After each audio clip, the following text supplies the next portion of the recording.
உன்னதமானவரின் மறைவில் இருக்கிறவன் சர்வ வல்லவருடைய நிழலில் தங்குவான். ஆனா இந்த யோபுக்கு ஆண்டவர் சொல்றாரு என்னன்னா, நீ இழந்த அனைத்தையும் உனக்கு என்ன பண்ணுவேன் அப்படின்னு சொன்னா, அவன் எல்லாவற்றை பார்க்கலும் இரண்டத்தனையாய் கர்த்தர் அவனுக்கு தந்தருளினார், கர்த்தர் அலங்கரிச்சார். ஆனா அலங்கரிக்கிறதுக்கு முன்னாடி ஒரு காலம் அவனுக்கு வந்துச்சு. என்ன காலம் அப்படின்னு சொன்னா, போராட்டமான ஒரு காலத்தை கர்த்தர் அவனுக்கு அனுமதித்தார். இது உனக்கு போராட்டமான காலம், இது உனக்கு போராட்டமான காலம். எல்லா ஆண்டவருடைய பிள்ளைகளுடைய வாழ்க்கையிலையும் இந்த போராட்டமான ஒரு காலத்தை நம்ம நிறைய பேர் தாண்டி வருவோம். நீங்க அந்த வசனத்தை நீங்க வாசிக்க முடியும். யோபுவின் புஸ்தகம் 10ஆம் அதிகாரத்தினுடைய 17வது வசனத்தை வாசிக்கலாமா? யோபுவின் புஸ்தகம் 10ஆம் அதிகாரம் 17வது வசனம். நீர் உம்முடைய சாட்சிகளை எனக்கு விரோதமாய் இரட்டிக்க பண்ணுகிறீர், என்மேல் உம்முடைய கோபத்தை அதிகரிக்க பண்ணுகிறீர்.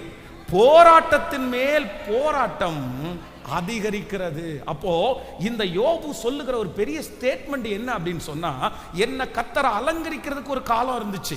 ஆண்டவர் என்ன ரெண்டத்தனையா கர்த்தர் அலங்கரிச்சாரு. ஆனா என்ன அலங்கரிக்கிறதுக்கு முன்னாடி ஆண்டவர் எந்த காலத்தை அனுமதிச்சார் அப்படின்னா, போராட்டமான ஒரு காலத்தை கர்த்தர் எனக்கு அனுமதிச்சாரு. எனக்கு போராட்டத்தின் மேல் போராட்டம் வந்துருச்சு. இன்றைக்கு ஆண்டவருடைய பிள்ளைகளே, கர்த்தர் இந்த சத்தத்தை கேட்கிற உங்களை சில நேரத்தில் எந்த பாதையில கர்த்தர் நடத்துவார் அப்படின்னா, ஒரு போராட்டமான ஒரு காலம் நம்முடைய வாழ்க்கையில இருக்கும். இந்த போராட்டமான காலத்துல ஒரு ஆண்டவருடைய பிள்ளைகள் 6 விதம், ஒரு 6 காரியத்தை நீங்க ரொம்ப கவனமா நீங்க கவனிச்சுக்கணும். இன்றைக்கு ஆண்டவருடைய சமூகத்துல நான் தியானிக்கும் போது, ஒரு தேவனுடைய பிள்ளை போராட்டமான காலத்துல என்ன செய்யணும் அப்படின்னு சொல்லி இந்த யோபுனுடைய வாழ்க்கை நமக்கு ஒரு மிகப்பெரிய உதாரணமா இருக்கிறது. இன்னைக்கு நீங்க போராட்டமான ஒரு காலத்துக்குள்ள போறீங்களா? ரொம்ப போராட்டமா இருக்குது, என்னன்னே எனக்கு தெரியல, சத்துரு என் கூட போராடுறான், எனக்கு வித்தியாசமான போராட்டமா இருக்குது, எதுவுமே எனக்கு வாய்க்கல. ஆனா நான் நம்புறேன், இந்த போராட்ட காலம் சீக்கிரமாக முடியும். இந்த போராட்ட காலத்தை ஆண்டவர் முடிய பண்ணுவார்.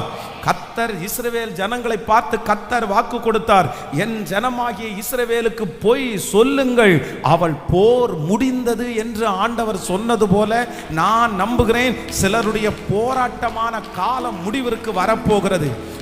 உங்களுடைய போராட்ட காலமான முடிவுக்கு வரும். கர்த்தர் போராடுகிற போராட்டத்தை முடிவிற்கு கொண்டு வருவார். போராட்டம் ரொம்ப நாளெல்லாம் தொடராது, ரொம்ப வருஷம் எல்லாம் தொடராது. ஆனா இந்த போராட்டமான காலகட்டத்தை கர்த்தர் அனுமதிக்கிறார்னா, ஆண்டவர் உங்களை அலங்கரிக்க போறாருன்னு அர்த்தம்.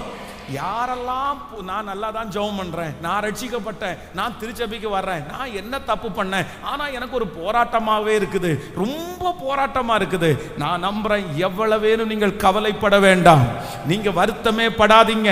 கர்த்தர் உங்களை ஒரு போராட்டமான காலத்துக்குள்ள கர்த்தர் அனுமதிக்கிறாரே, ஆனால் உங்களுக்கு நிச்சயமாகவே ஒரு முடிவு உண்டு. உங்களை அலங்கரிக்கிற ஒரு காலம் வரும். யோபுனுடைய போராட்டம் முடிவிற்கு வந்தது போல உங்களுடைய போராட்டத்தை கர்த்தர் ஒரு முடிவிற்கு வர பண்ணுவார். அந்த போராட்டம் சீக்கிரமாய் முடிவிற்கு வரும். ஹல்லேலூயா. ஸோ நம்ம அந்த போராட்டமான காலத்தில் இந்த யோபுனுடைய ஒரு 6 விதமான காரியத்தை நம்ம பார்க்க போறோம். முதலாவதாக இந்த போராட்டமான காலத்தில் ஆண்டவர், இன்னொரு 3 பாயிண்ட், இந்த போராட்டமான காலத்திலே இந்த யோபு, நான் 2 விதமான செய்தியை உங்களுக்கு கொடுக்க போறேன். இந்த போராட்டமான காலத்தில் ஆண்டவர் நமக்கு எப்படி இருப்பார், இந்த போராட்டமான காலத்தில் நம்ம எப்படி இருக்கணும். இந்த யோபுனுடைய புஸ்தகத்தை நான் இன்னைக்கு தியானிக்கும் போது ஆண்டவர் இந்த போராட்டமான காலத்துல யோபுக்கு எப்படி இருந்தார் அப்படின்றத வாசிக்கும் போது, வேதத்துல நீங்க ஒரு வசனத்தை நீங்க வாசிக்க முடியும், எடுத்துக்கொள்ளலாம். அந்த யோபுவின் புஸ்தகத்திலே வாசிக்கலாம். நான் முன்பாக போனாலும் அவர் இல்லை, நான் பின்பாக கிரியை செய்தும் அவரை நான் காணேன், நான் காணாதபடி அவர் ஒளிந்திருக்கிறார். கைகளை உயர்த்தி ஒரு ஹல்லேலூயா சொல்லலாம்.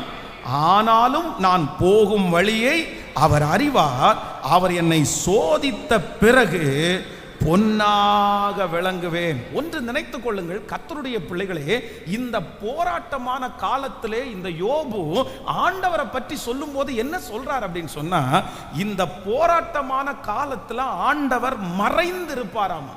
ஒரு தேவனுடைய பிள்ளை ஒரு போராட்டமான காலத்துக்குள்ள கடந்து போகும்போது ஆண்டவர் வெளிப்பிரகாரமா இருக்கிறவர் அல்ல.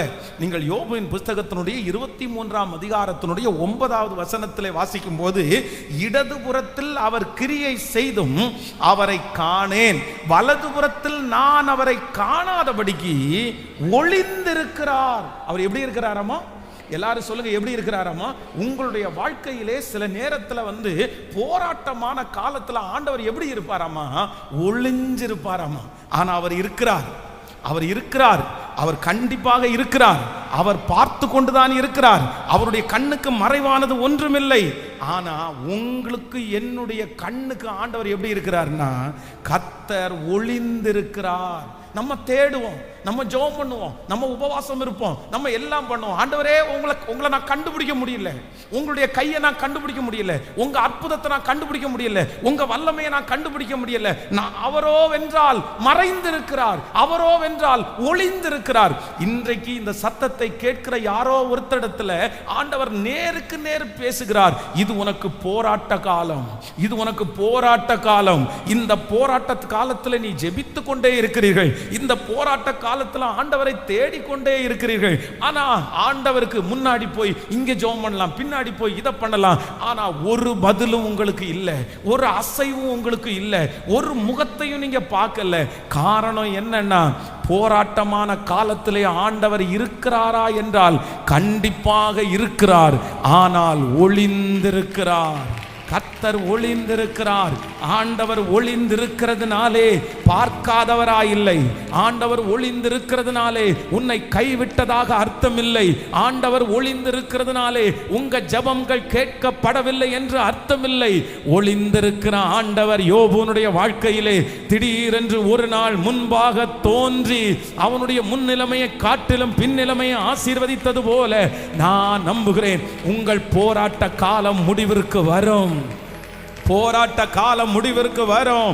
அன்றைக்கு ஒளிந்திருக்கிற அந்த ஆண்டவரை நீங்கள் முகமுகமாய் பார்ப்பீர்கள், முகமுகமாய் பார்ப்பீர்கள். நம்புறவங்க கரங்களை மேல தட்டி ஆமென். அவரோ வென்றால் ஒரே மனமாயிருக்கிறார். அவரை எழுப்பத்தக்கவன் யார்? அவரோ வென்றால் ஒரே மனமாயிருக்கிறார். அவரை எழுப்பத்தக்கவன் யார்? ஹல்லேலூயா. சில நேரத்தில் ஆண்டவர் ஒளிஞ்சிருக்கிறத குறித்து நீங்க சந்தேகமே படக்கூடாது. நம்ம வாழ்க்கையில் ஆண்டவர் சில நேரத்தில் எப்படி இருப்பாருன்னா, கர்த்தர் வெளிப்படையா அவரை காமிக்க மாட்டார், அவரை காமிக்க மாட்டார். அவர் எப்படிதான் இருப்பார்னா, அவர் ஒளிஞ்சு மறைந்திருப்பார், மறைந்திருப்பார், மறைந்திருப்பார். ஏற்ற நேரத்தில் கர்த்தர் வெளிப்படுவார்.